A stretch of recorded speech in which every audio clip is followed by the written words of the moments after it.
Yes, assalamualaikum warahmatullahi wabarakatuh. Selamat malam teman-teman seluruhnya. Selamat datang lagi di podcast Dul Abdul.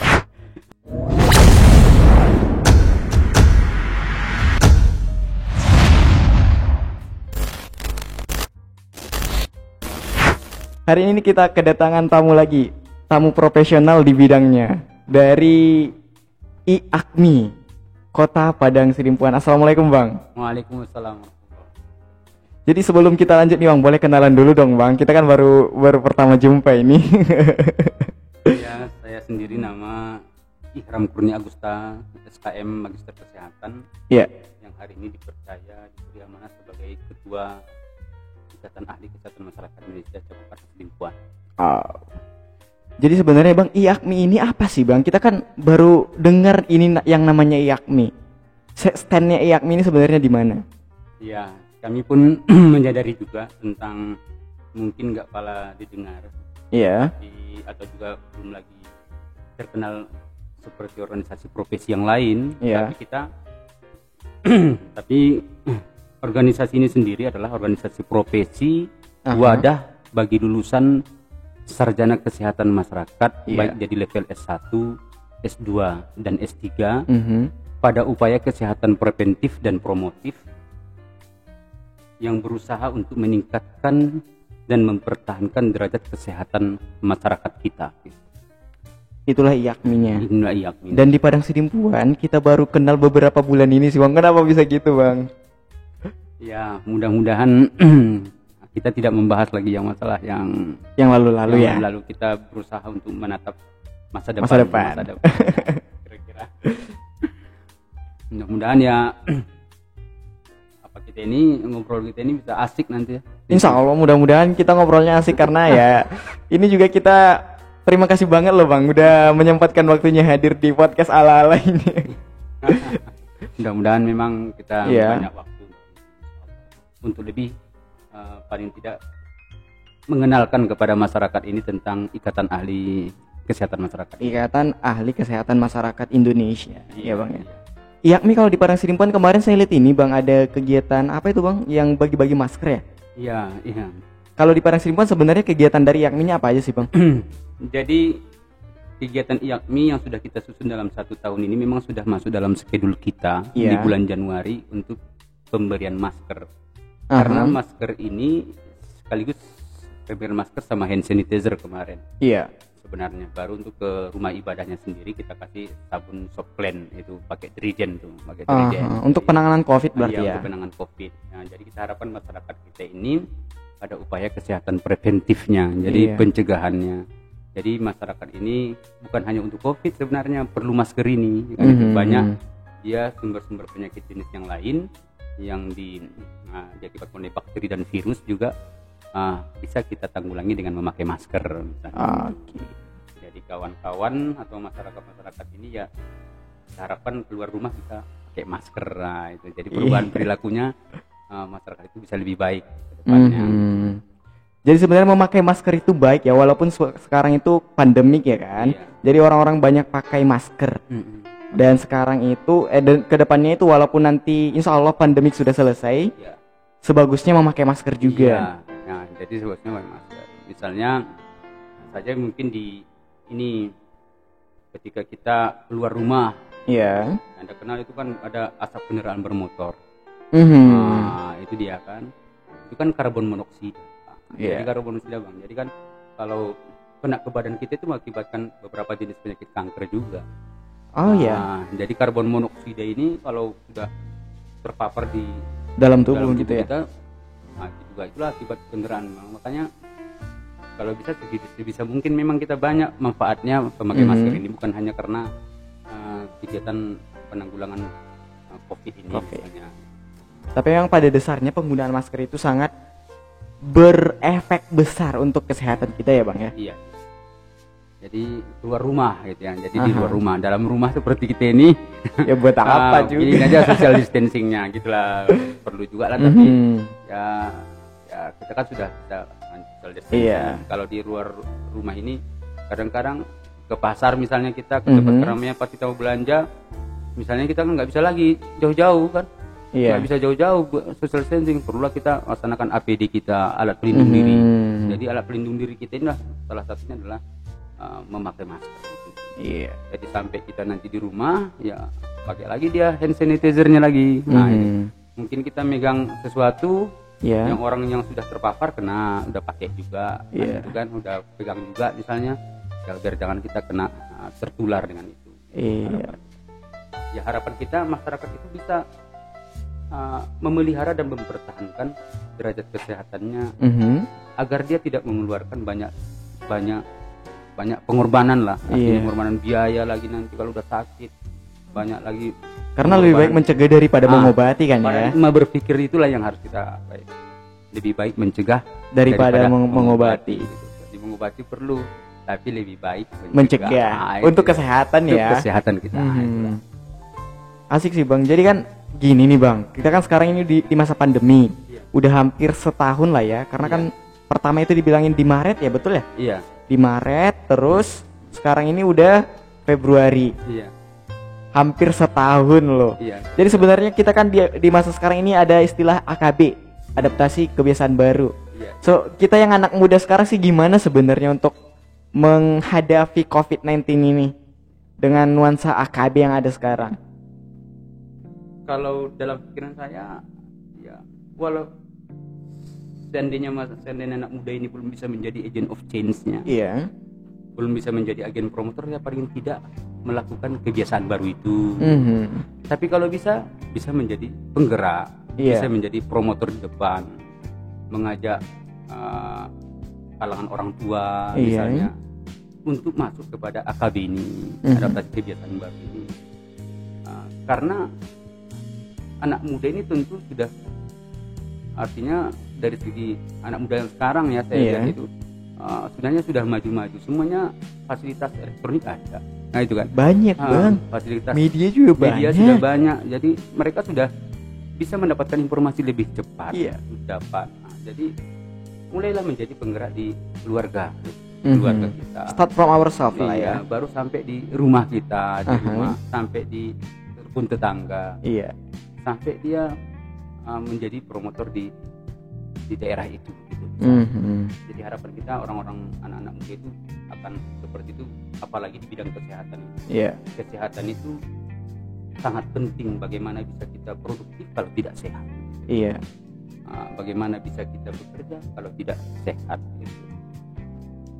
Kalau yang Abang lihat nih Bang, di Kota Padang Sidimpuan sebagai kotanya kita kan ya, gimana sih kalau kotanya kita ini, kalau kita bicara nasional, teman-teman di luaran juga mungkin bisa ngelihat, ya kan? Kalau di Kota Padang Sidimpuan sendiri, jalan nggak sih Bang AKB ini? Kalau saya hari ini masih berpikir, sebahagian sih saya lihat jalan. Kemarin saya lihat waktu ada mengumpulkan apa di sana, mengumpulkan donatur juga untuk di apa itu, untuk yang di Kalimantan kalau salah saya itu. Oh iya, itu yang pakai masker semua loh saya lihat. Alhamdulillah juga itu. Saya perhatikan karena saya numpang juga di situ. Juga ya kan. Itu berarti mahasiswa yang di jalanan ya. Karena kan mantan mahasiswa. Jadi kita lihat juga alhamdulillah pakai masker semua. Berarti memang menjalankan yang namanya protokol kesehatan. Protokol kesehatan. Tapi paling tidak ya namanya pun tetap ada kekurangannya. Tapi mudah-mudahan lah untuk Padang Sidimpuan ini bisa lebih baik ke depan. Saya lihat tuh sebagai agent of change-nya mungkin udah mulai jalan ini pikir saya. Boleh lah dikatakan seperti itu, udah mulai jalan. Adinda juga mungkin seperti itu sekarang. Wah. Mudah-mudahan kesehatan, pendidikan, mungkin udah banyak di sini yang diwawancarai sih kan di sini kan, yang tentang masuk politik, tentang ini gitu. Politik kayaknya belum sih, belum. Kalau politik ya kita belum pernah ngundang orang dari sisi politiknya, tapi sekarang kita lagi menerawang. Anggota DPR udah ya? Pernah itu kemarin kita ngajakinnya dari Komisi 3, namanya Bang Iswandi Arisandi, Sarjana Ekonomi. Kita kemarin tuh bahas hal yang sama juga Bang, kita ngebahas soal House COVID in Padang Sidimpuan. Jadi kemarin Bang Andinya ngejelasin ternyata kemarin kan ada booming juga nih Bang yang di Silandit, yang dimakamkan yang gitu kan ya. Terus ternyata diceritakanlah sama Bang Andinya soalan permasalahan itu ke kita. untuk politik juga kita lagi menerawang, ini salah satu anggota dewan juga dari Komisi 1. Kita lagi ngajak untuk discuss something, tapi kita belum tahu. Mudah-mudahan aja abangnya oke dan kita bisa ngobrol bareng di sini. Tapi sekarang dengan adanya abang aja kita udah seneng loh, karena bisa bicara mewakili orang yang memang capable, profesional di bidang kesehatan masyarakat. Insyaallah kita berusaha di situ. Berusaha. Memang kita pendidikan kita di situ. Iya. Kita harus bertanggung jawab kepada alma mater kita. Ada ini nggak bang? Kalau dokter-dokter ada sumpah kan ya? Ada. Kalau kesehatan masyarakat ada juga. Ada sumpah juga. Berarti harus melayani kesehatan masyarakat kita. Sumpah kesehatan masyarakat. Jadi kita itu setelah semester akhir mau wisuda itu harus disumpah itu. Jadi biar bisa wisuda. Biar bisa wisuda. Jadi di proses wisudanya itu ada sumpahnya. Oke. Jadi bang, ini nih yang saya pengen tahu dari IAKMI-nya. Kalau soal penanganan COVID-19 ya kita udah bisa ngelihat lah ya di Kota Padang Sidimpuan. Nah sebenarnya nih ya, masalah yang paling besar di Kota Padang Sidimpuan ini untuk kesehatan masyarakatnya apa sih bang? Iya. Mungkin salah satunya mungkin yang mau kita berusaha ini, berusaha kawan sama kawan-kawan muda lah gitu kan. Bekerja muda mungkin nanti bisa bantu gitu kan. Kita berkeinginan itu untuk misalnya itu penanggulangan masalah kesehatan penyakit punya target. Misalnya harapan kita 2022 misalnya itu Padang Sidimpuan bebas demam berdarah. Jadi harapan kita itu, tapi kita tentu dari IAKMI ini rencana kita rencanakan tahun ini untuk 1.000 kepala keluarga. Jadi 1.000 kepala keluarga. Kita tidak bisa IAKMI ini terlalu kecil untuk bisa menyelesaikan masalah penanggulangan DBD ini misalnya sekota Padang Sidimpuan ini yang ada kecamatan. Jadi kalau selesai nanti yang 1.000 kepala keluarga ini kita ambil sampelnya ini dan kita evaluasi selama 6 bulan dan ternyata memang sudah menurun DBD misalnya demam berdarahnya, kita berencana memberikan ini kepada kepala daerah role model ini loh yang sudah kita laksanakan dari IAKMI. Kalau memang ini dirasakan baik, tolonglah Pak, ini lebih nanti dianggarkan ini difokuskan gitu kan ya, dinas kesehatan untuk bisa difokuskan untuk satu-satu penyakit ini bisa tertanggulangi. Misalnya 2022 harapan kita Padang Sidimpuan bebas DBD. Kita pindah lagi ke penyakit yang lain pula tahun berikutnya. Misalnya kita targetnya itu dinas kesehatan itu sudah berusaha tentang penanggulangan TB paru. Jadi 2023 kita berharap Padang Sidimpuan, masyarakat Sidimpuan itu sudah bebas penyakit TB paru. Ini banyak loh penderitanya, Indonesia nomor 2 loh sedunia ini. Penyakit TB paru itu penyakit seperti apa?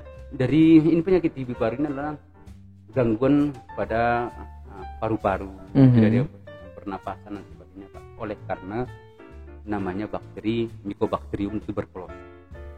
Jadi ini berkaitan dengan kesehatan lingkungan dan pemukiman, Pak. Jadi pemukiman. Contohnya saja ketika di rumah. Jadi kita di mana ya kan?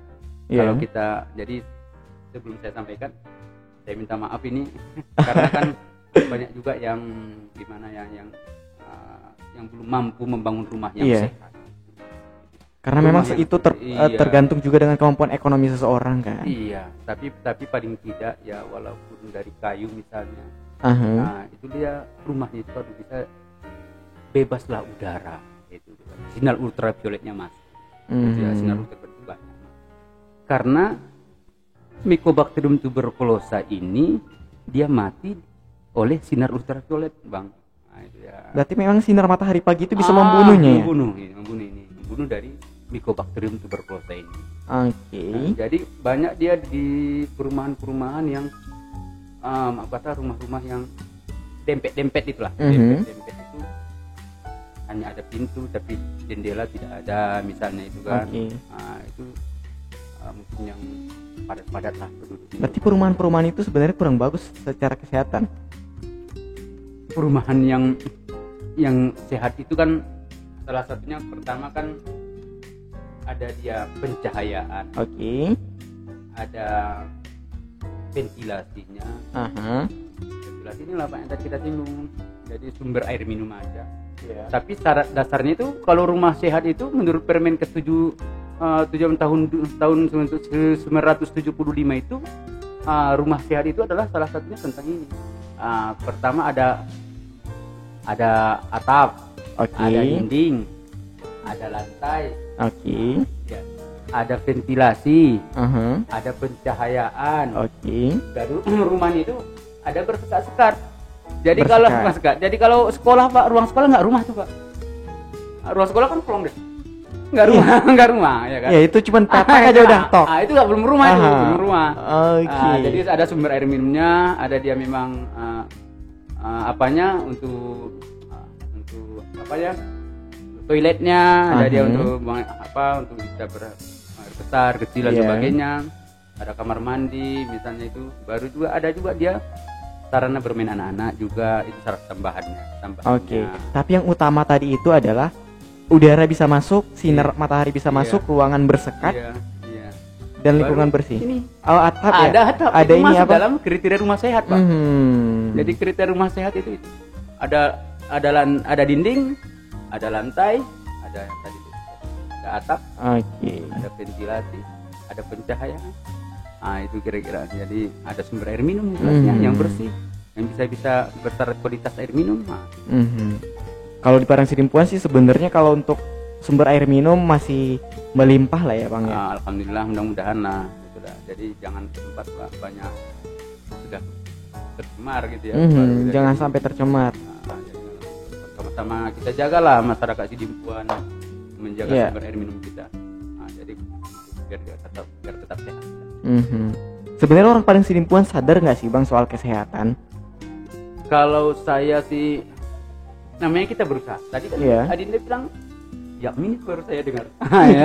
Itulah. Jujur aja sih Bang, kita baru dengar. Selama ini saya sendiri itu cuma taunya yang ada tadi itu ID. Jadi di Ikatan Ahli Kesehatan Masyarakat ini kan ada 8 disiplin ilmu ya. Yang pertama itu nanti saya jawab langsung baru ke Sidimpuannya, masyarakatnya gitu. Sambil saya juga punya ilmu untuk mencatat ini. Jadi yang pertama itu ada kesehatan lingkungan gitu. Jadi kesehatan lingkungan itu orang-orang sarjana Kesmas yang jurusan peminatannya kesehatan lingkungan gitu. Seperti kejadian yang kemarin kita turun di Sibanggur dulu. Yang di Sibanggur itu masalah gas itu masalah gas itu juga pencemaran udara, dan juga itu adalah masalah di Kesling ini. Memang itu bagian disiplin ilmu kita di Kesmas. Yang kedua ada namanya dengan PKIP ini. Jadi pendidikan komunikasi ilmu perilaku. Jadi PKIP ini seperti saya S2 saya kan di PKIP. Ini adalah kebiasaan baru.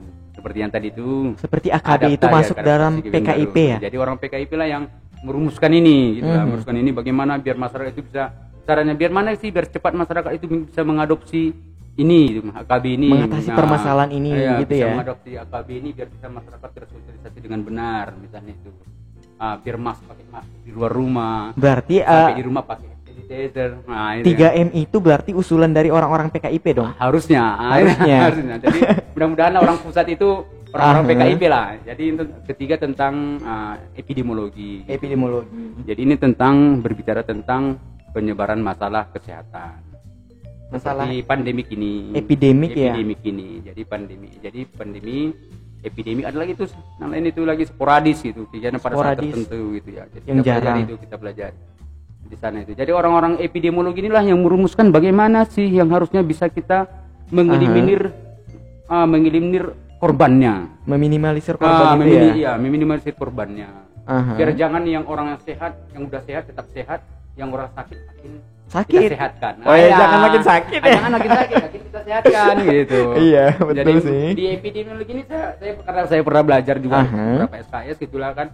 Saya tahu ada metode screening gitu namanya itu. Jadi orang EPT lah berbicara tentang wabah, bukan hanya wabah corona ini, tapi wabah malaria misalnya, seperti dulu kada kita kenal flu burung dulu ada H5N1, ada H1N1, flu babi gitu kan, flu babi itu ada virus MERS dulu yang sebelum ini juga kan. Iya, masih itu yang asma ya? Iya, yang dulu itu yang ditemukan di daerah itu negara tetangga kita itu dulu kan. Jadi Jadi orang-orang ISPA juga ada. ISPA. Jadi tentang itu juga, misalnya obat diare gitu ya, obat diare.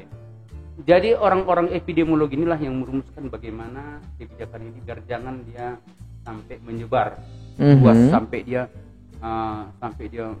lintas negara misalnya, sampai dia kena semua, jangan.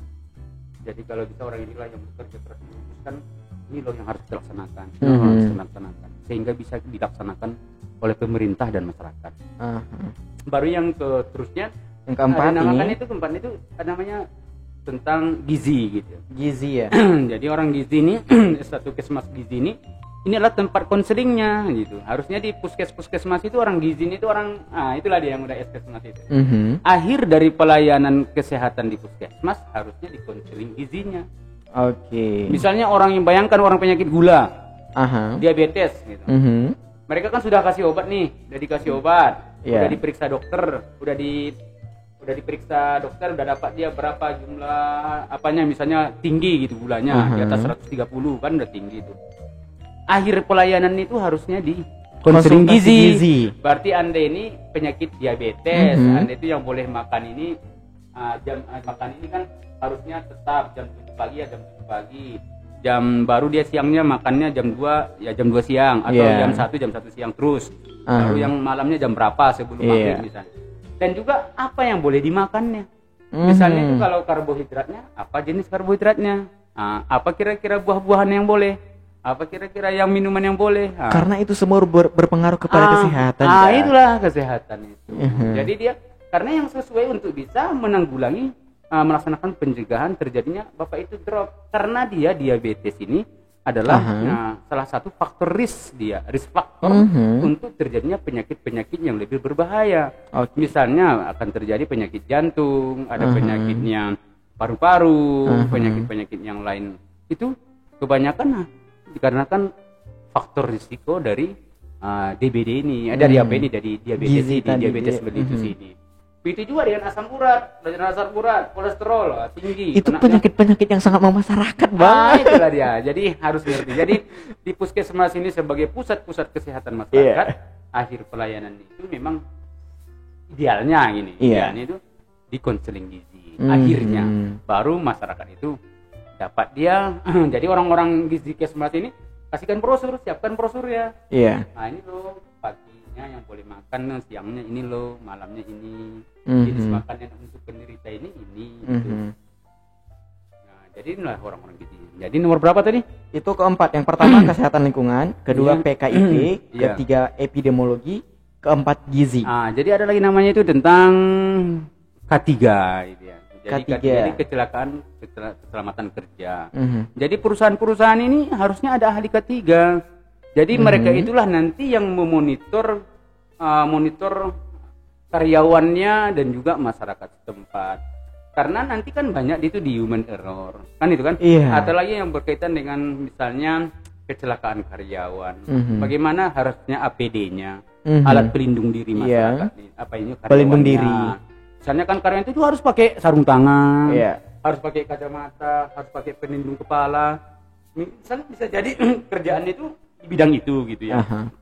Jadi orang-orang ahli K3 inilah yang harusnya menyampaikan itu, menyampaikan kepada pihak manajemen di perusahaan itu. Oh ini loh karyawan kita butuh ini, biar bisa terselamatkan karyawan di perusahaan itu dan masyarakat. Nah, terusnya ada lagi namakan dengan administrasi kebijakan kesehatan. Jadi administrasi kebijakan kesehatan ini berbicara merumuskan tentang perencanaan dan penganggaran kesehatan. Seperti yang kita ceritakan tadi, misalnya kita punya angan-angan mimpi Sidimpuan bebas DBD, gitu, bebas TB paru, bebas malaria. Jadi semua 144 jenis penyakit itu satu-satu selesai. Satu-satu selesai. Sehingga umur harapan hidup kita itu yang dilihat dari 3 faktor, salah satunya adalah kesehatan itu, pendidikan dan ekonomi. Kesehatan sangat-sangat utama. Bisa tercapai dari orang-orang AKK inilah, administrasi kebijakan kesehatan inilah dia yang merumuskan anggaran dan juga untuk perencanaan kegiatannya, plan of actionnya, sehingga dari masukannya apa, inputnya bagaimana prosesnya, bagaimana dan outputnya bagaimana sehingga dampaknya, outcome-nya terlihat, bisa tercapai.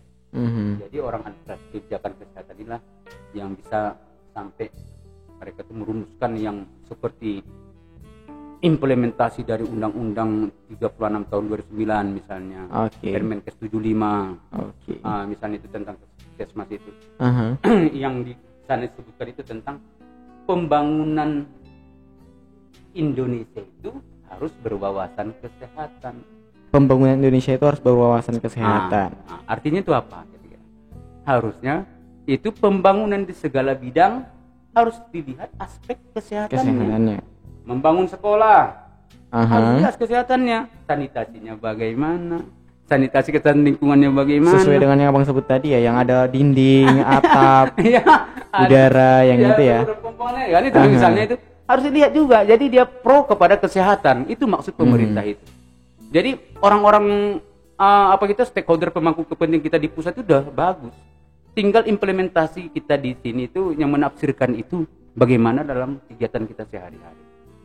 Pembangunan ini semuanya harus di kesehatan. PU misalnya, pembangunan jalan misalnya harus ada juga aspek kesehatannya. Itu yang dimaksud dengan pembangunan berwawasan kesehatan. Apanya di mana di sana?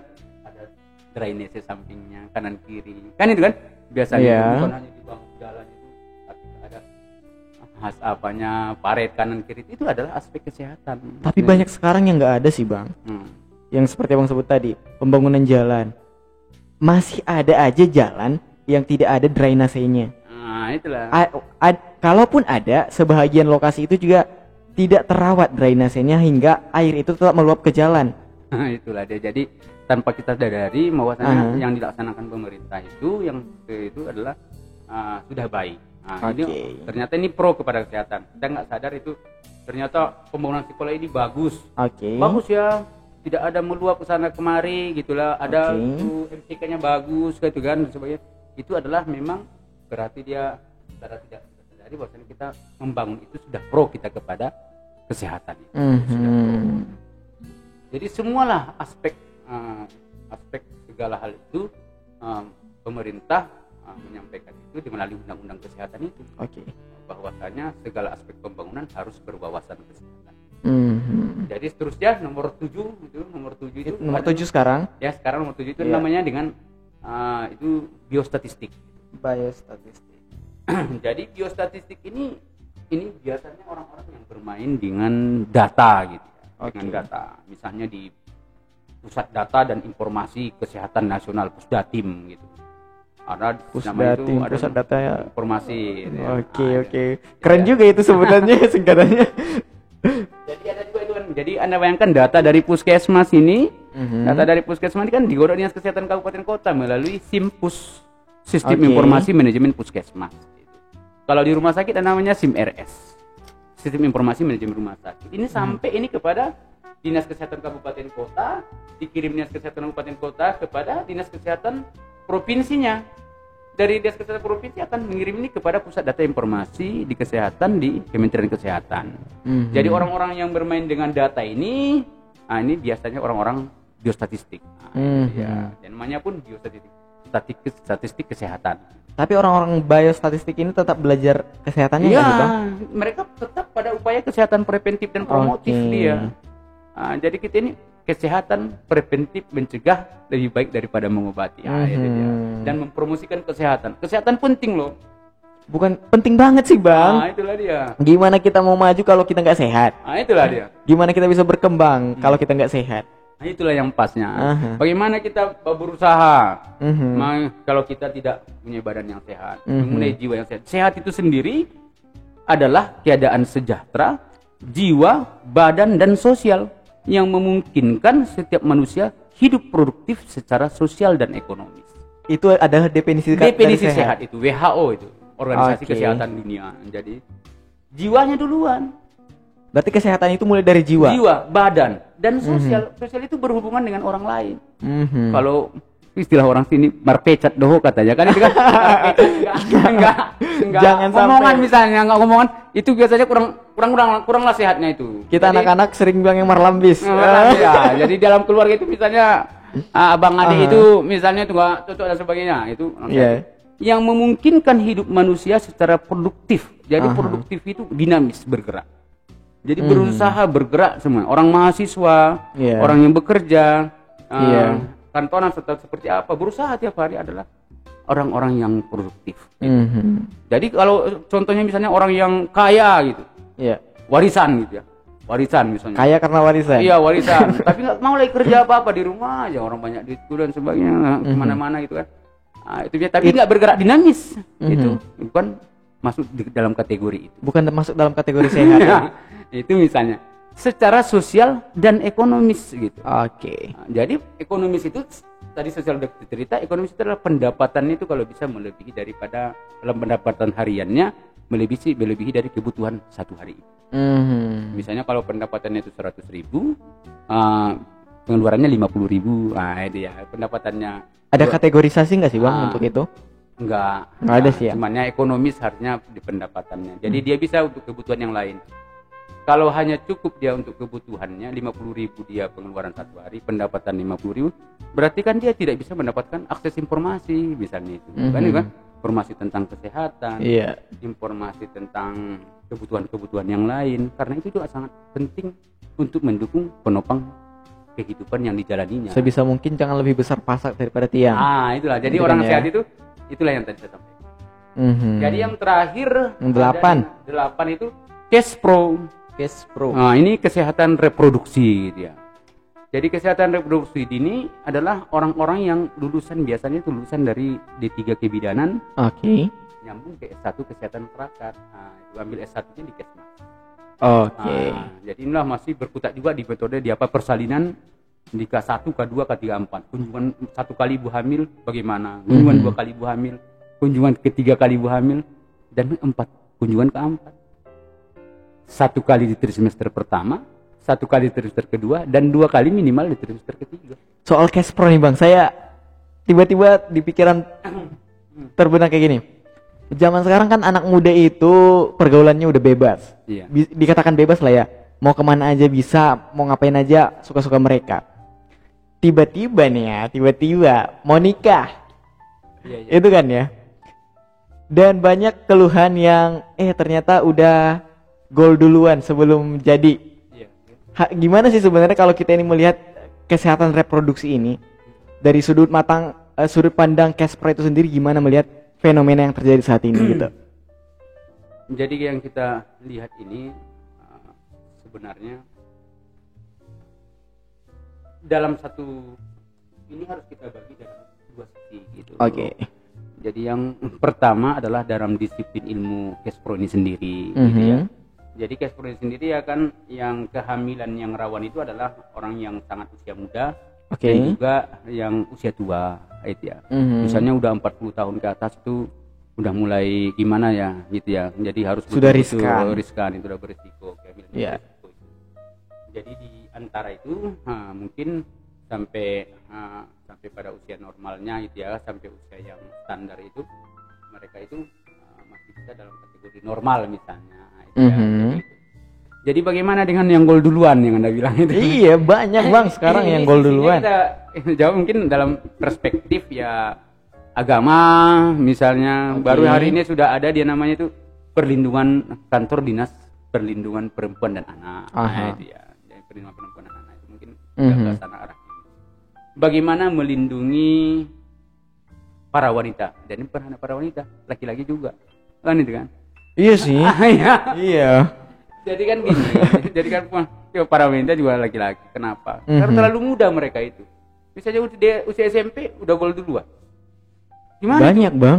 Orang dia masih belum bekerja, berusaha belum, ngapain juga belum, tiba-tiba sudah ambil tanggung jawab sebagai seorang suami misalnya. Dan dia masih usia yang belum bisa dikasih kartu NA gitu. Kartu nikah kan belum bisa kan kalau SMP. Masih di bawah umur kan. Berarti belum bisa kan. Dan juga banyak bang kasus sekarang ini yang karena gol duluan itu aborsi. Itu bukan berpengaruh nggak sih bang itu untuk reproduksi ke depannya? Iya, sangat berpengaruh. Jadi dia harapan kita ya inilah dia. Jadi kita kan pemerintah sudah melarang. Sudah ada undang-undang tentang aborsi ini. Jadi orang-orang bidan ini dan juga dokter spesialis kandungan ini ya harusnya tidak boleh lagi, tidak ada lagi izinnya, tidak diizinkan lagi untuk melaksanakan praktik aborsi, sama sekali tidak diizinkan lagi. Jadi masyarakat harus ngerti, jangan coba-coba berusaha kepada dukun gitu, dukun anak gitu ya. Itu yang tolonglah diaborsikan, itu akan kira-kira berisiko kepada keselamatan ibu dan anak yang dikandungnya. Dan itu termasuk pembunuhan kan ya?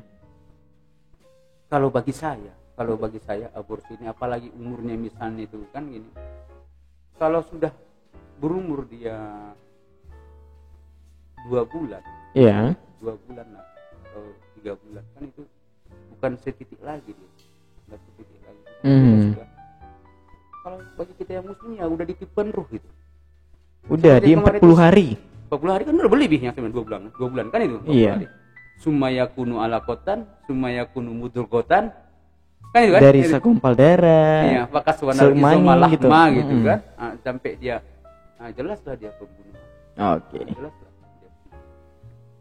Jadi tolonglah pada kita ya semua untuk menghindari ini, karena kan dalam agama Islam itu kan janganlah, kan itu kan dosa besar bagi orang-orang yang melaksanakan pembunuhan.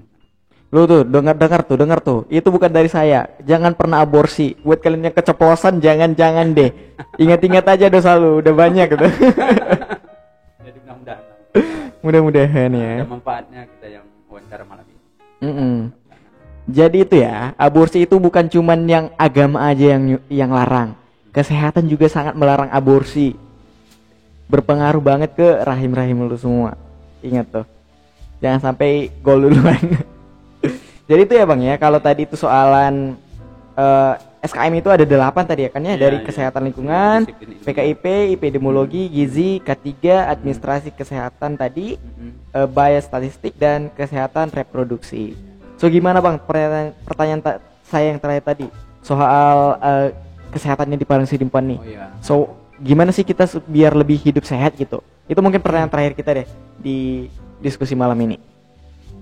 Jadi kita dari Ikatan Ahli Kesehatan Masyarakat Indonesia mengajak seluruh elemen-elemen masyarakat kita, elemen-elemen dia yang kearifan lokal, dia seperti Posonauli Bulung, organisasi Karang Taruna, organisasi yang lain lah, sosial kemasyarakatan yang banyak elemennya, anak-anak muda. Kita mengajak untuk sama-sama berusaha memelihara dan meningkatkan derajat kesehatan kita. Memelihara dan menjaga derajat dan meningkatkan ya. Memelihara dan meningkatkan derajat kesehatan kita. Jadi ini dimulai dari promosi kesehatan di keluarga, di tempat kerja, di sekolah, selagi bisa aja di tempat kita, di kampung kita, dan itu semuanya. Dan yakinlah bahwasanya mencegah itu lebih baik daripada mengobati. Anda tahu bahwa salah satunya adalah tentang TB paru. TB paru ini itu yang paling yang saya sampaikan booming ya Bang ya sekarang. Misalnya gitu yang saya sampaikan ini. Ya. Dulu ini ditemukan di Inggris loh. TB paru ini. Tapi hari ini di Inggris nggak ada lagi penderitanya. Namanya Sir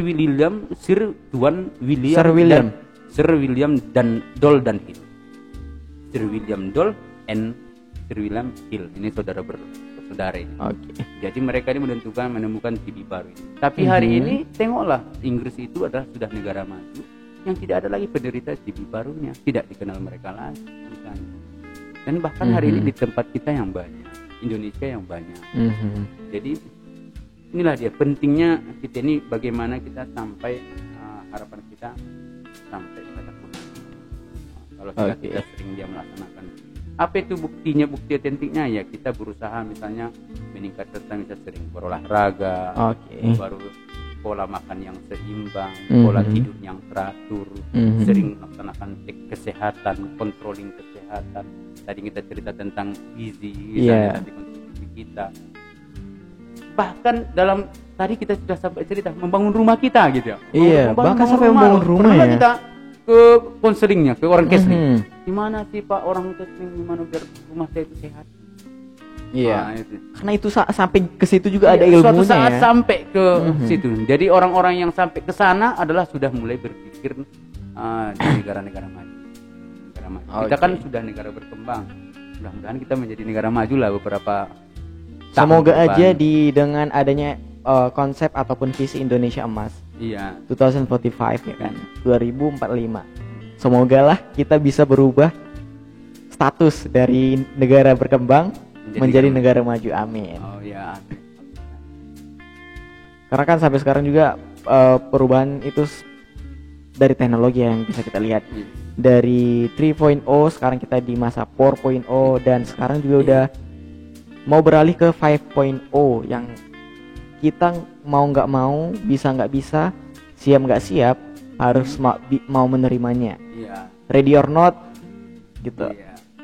Dan anak muda lah menjadi motor penggerak seperti yang dibilang apa itu?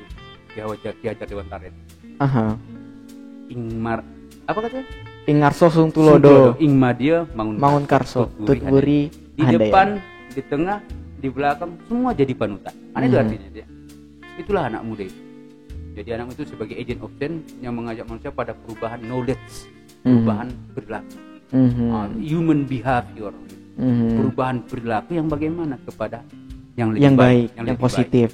Dari yang dulunya masih yang sakit dulu baru sibuk cari pengobatan, kepada paradigma lebih baik mencegah daripada mengobati.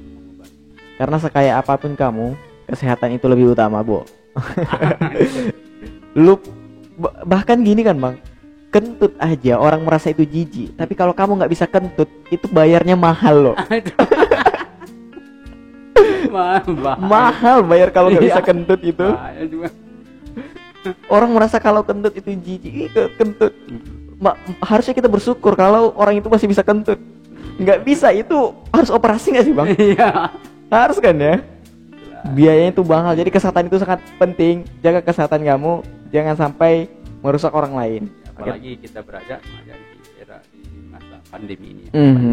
Udah dulu kita nggak kenal, tambah lagi penyakit satu lagi COVID-19 kan itu.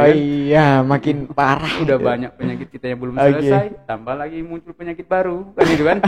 Harusnya ini ya selesai satu-satu biar selesai, jangan lagi muncul lagi penyakit baru ini kan itu. Itu jadi harapan kita harus menyadari ini situasi ini. Kalau kita terlalu khawatir pun nanti frustasi pula. Jangan terlalu khawatir, tapi kita menjalankan prokes dengan benar, protokol kesehatan itu dengan benar. Waspada harus tetap ada. Waspada tetap harus ada, karena kita bukan hanya untuk diri kita, tapi untuk keluarga kita, orang-orang yang kita sayangi dan kita cintai. Iya. Kita sakit menularkan kepada yang kita cintai, istri kita misalnya, atau kekasih kita mungkin. Bagi yang nggak punya kekasih jangan baper. Kasih kita mungkin ya gimana gitu kan, kena juga ketular dia. Janganlah, jadi jangan kita menjadi sumber-sumber penularan. Oke. Terima kasih teman-teman udah terus mengikuti kita di malam hari ini bersama abang kita tercinta yang aktivis juga praktisi ya Bang ya, praktisi kesehatan masyarakat.